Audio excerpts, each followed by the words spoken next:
In white ball cricket ये क्या reverse होता है? और how do you go in when you know that top 3 थोड़ा सा रस्टी है, वो लोग ज़्यादा नहीं खेले हुए, विराट के भी रन नहीं आ रहे, तो आपके ऊपर how do you see as a top order batsman? कुछ नहीं, मैं मतलब ज़्यादा इतना ये सब प्लान नहीं करता हूँ जितना आप इतना डिटेल में बता रहे हैं। बट मैं बस जब भी जाता हूँ तो अपना अच्छा करने को देखता हूँ, सिचुएशन से खेलता हूँ। और T20 में कभी कभार ऐसा होता है कि आपको सोचना नहीं है, जो भी सिचुएशन बनी हुई है जाके सीधा ही खेलना है। तो बस ज़्यादा इतना मैं सोचता नहीं हूँ कि टेस्ट में बॉलिंग डालता हूँ और फिर बाद में बैटिंग करता हूँ और इधर वाइट में बैटिंग करता हूँ फिर बॉलिंग करता हूँ। इतना ऐसा कुछ नहीं है मेरे मन में। मैं सोचता हूँ कि बैटिंग में मुझे रन्स करने और जब भी टीम को ज़रूरत है तो विकेट में ब्रेक थ्रूज देने बस। जड्डू भाई, एक तो आप अपनी सफलता का राज बताइए। आईपीएल खत्म होता है, अलग अलग खबरें आती हैं कि जड्डू वर्ल्ड कप भी नहीं खेलेंगे, 1 साल के लिए इंजर्ड हो गए हैं। उसके बाद आप आते हैं इंडिया पाकिस्तान का इतना बड़ा मैच, इंडिया को जीत दिला के चले आते हैं। तो ये सब प्रेशर को कैसे हैंडल करते हो? जो खबरें आती रहती हैं, क्या डिस्ट्रैक्ट होते हैं थोड़ा बहुत या नहीं? आपने तो बहुत छोटी बात की कि मैं नहीं हूँ वर्ल्ड कप। बीच में तो खबर आई थी मैं मर गया हूँ ये कब? तो वही तो इससे बड़ी खबर तो हो ही नहीं सकती। तो मैं इतना ज्यादा नहीं सोचता हूँ। मैं वही जैसे मैंने बताया कि मैं अपना सीधा हिसाब है, ग्राउंड पे जाना है और खेलना है और अच्छा परफॉर्म करना है। Ravindra Jadeja, we'll take one question at a time. Who want to go first? हाय जड्डू भाई, कैसे हैं? जड्डू भाई, मैं ये पूछना चाहता था, पिछला जो मैच हुआ काफी नेल बाइटिंग मैच हुआ, टीम ने उसके बाद मीटिंग क्योंकि कुछ वीकनेसेस रही आपको लगता है जिन पे वर्क किया जा सकता है, उन पे क्या बात हुई? नहीं, इतना कुछ खास नहीं हुआ क्योंकि इंडिया पाकिस्तान का मैच हमेशा ही इतना हाई प्रेशर गेम होता ही है, सब लोग का एक्सपेक्टेशन हाई रहता है। तो मेरे ख्याल से थोड़ी थोड़ी जो चीज़ है वो एक मैच के बाद इतना डिस्कस करने जैसी नहीं थी, वो होता ही रहता है T20 फॉर्मेट में। तो मेरे ख्याल से ऑल इन ऑल सबने कंट्रीब्यूट किया, सबने बैटिंग में बॉलिंग में कैचेस अच्छे पकड़े, तो मेरे ख्याल से सब ठीक था। बस वही कि थोड़ा थोड़ा वो चेंजेस होता रहता है, तो इतना कुछ ज़्यादा सोचने की ज़रूरत नहीं है उस चीज़ों में। जड्डू भाई, आप जो मैच में देखा कि बॉलर्स ने बड़ा अच्छा कमाल दिखाया और मतलब कि सारे विकेट्स गए थे, सारे पेसर्स को गए थे, तो क्या मतलब कि पेसर्स से बहुत अच्छी बॉलिंग थी या स्पिनर्स का उस दिन सही से पड़ा नहीं? नहीं, ऐसा नहीं था।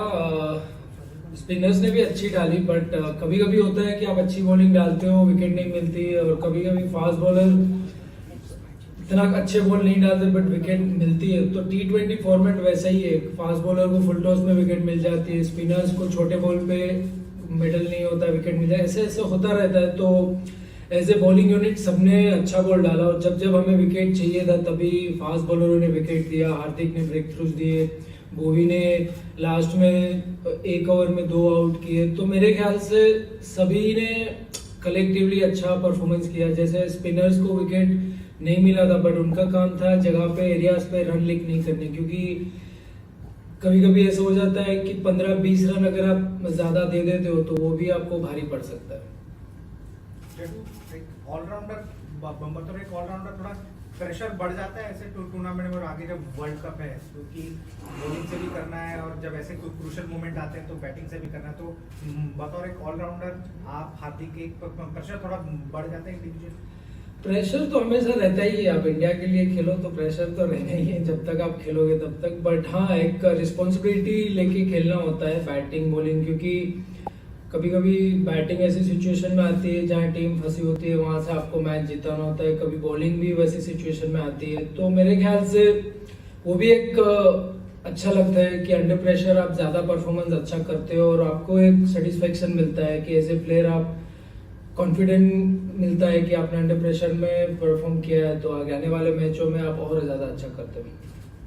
जड्डू भाई, ये जानना चाह रहा था आपसे, अगर ऋषभ पंत बैटिंग ऑर्डर में नहीं होते हैं तो क्या आपको इसी तरीके से प्रमोशन मिलेगा बैटिंग ऑर्डर में, या उस दिन क्योंकि नवाज अच्छी गेंदबाजी कर रहा था राइट हैंडर्स के अगेंस्ट, उसका अच्छा रिकॉर्ड भी रहा है इंडियन, तो आप इस पर क्या कहेंगे? हाँ बिल्कुल, क्योंकि कभी कभी ऐसा होता है कि left arm spinner leg spinner bowling डालते हैं तो लेफ्टी को भेजना ज़्यादा इजी हो जाता है और वो चांस ले सकता है। तो टॉप 7 में मैं ही था लास्ट गेम में, तो मुझे कहीं ना कहीं पता था कि ऐसी सिचुएशन आएगी, क्योंकि उनकी प्लेइंग 11 देख के पता चला कि उनका लेफ्ट आर्म स्पिनर और लेग स्पिनर है, तो मुझे कभी ना कभी जाना होगा। तो मैं उस हिसाब से मेंटली अपने आप को प्रिपेयर कर रहा था और लकीली वही टाइम पे मैं गया और टीम के लिए मैंने जो भी रन्स किए वो बहुत ही क्रूशियल थे।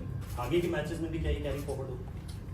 वो तो नहीं बता सकते क्योंकि हर एक टीम के अपोनेंट्स में अलग बॉलर्स होते हैं, अलग बॉलिंग उनका होता है, तो उस हिसाब से प्लान करते हैं। The new rule of having a race, what did you think about it? Did it make any difference? Yeah, I think we need to move between the overs quickly because otherwise we have to bowl with 5 fielders inside. So sometimes it might cost the game. So we need to work on the moving, like between the overs we need to move quickly. Jaddu भाई, आपके batting के बारे में मतलब they challenge you or you be challenging yourselves against Definitely we gonna play with the positive mindset. We're not gonna take it lightly because in T20 on a given day anything can happen. So we'll definitely look to play positive and give our best. Last 3 जैसा कि ये बताइएगा कि आखिरी overs में लग रहा था कि इंडिया बड़ा टफ मैच रहा इंडिया पाकिस्तान का, तो लग रहा था कि इंडिया मैच हार भी सकता है। तो नसीम शाह अगर कोई क्रैम्प्स ना आते तो आप समझते हैं कि इंडिया मैच हार सकता था। और दूसरा नसीम शाह की बॉलिंग के बारे में बताइएगा वो कैसी रही? नहीं, ऐसा कुछ नहीं है कि क्रैम्प्स नहीं आते तो हम हार जाते, ऐसा कुछ नहीं था क्योंकि T20 में लास्ट में तो कोई भी बॉलर प्रेशर में रहता ही है, तो चाहे कितना भी बड़ा बॉलर हो या कोई भी एक्सपीरियंस बॉलर हो, तो लास्ट के 2-3 ओवर में कोई भी बॉलर प्रेशर में रहता ही है। तो मेरे ख्याल से बस वही इंटेंट था कि जितने भी रन आए वो 18-19 तक ज़्यादा रन कोशिश करेंगे ताकि अगर लास्ट ओवर में जितने कम रन बच जाए उतना अच्छा है। और लकीली हमने जो ट्राई किया वही डिलीवर हुआ।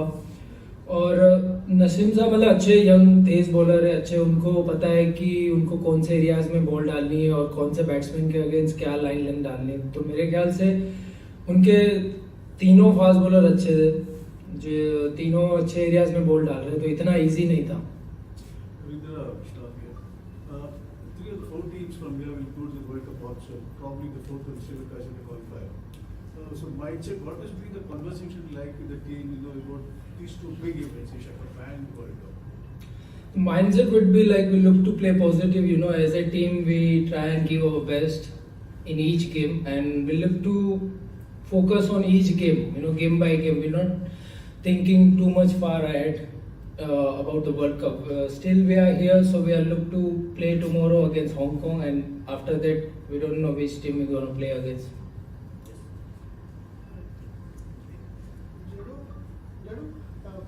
आप ऐसे एरिया से आते हो जहाँ धूप होती है, इतनी तो नहीं होती लेकिन धूप होती है, उसका थोड़ा सा फर्क पड़ता है आपको? क्योंकि जो पाकिस्तान का मैच देखा, बहुत प्लेयरों को उनके बहुत तकलीफ हुई, तो उसके ऊपर ध्यान देके वो भी संभालना बहुत जरूरी है। बिल्कुल, कभी कभी ऐसे सिचुएशन में अगर आपका बॉडी साथ नहीं देता है तो वो परफॉर्मेंस और पर्टिकुलर जो वो टाइम पे भी वो फर्क पड़ता है।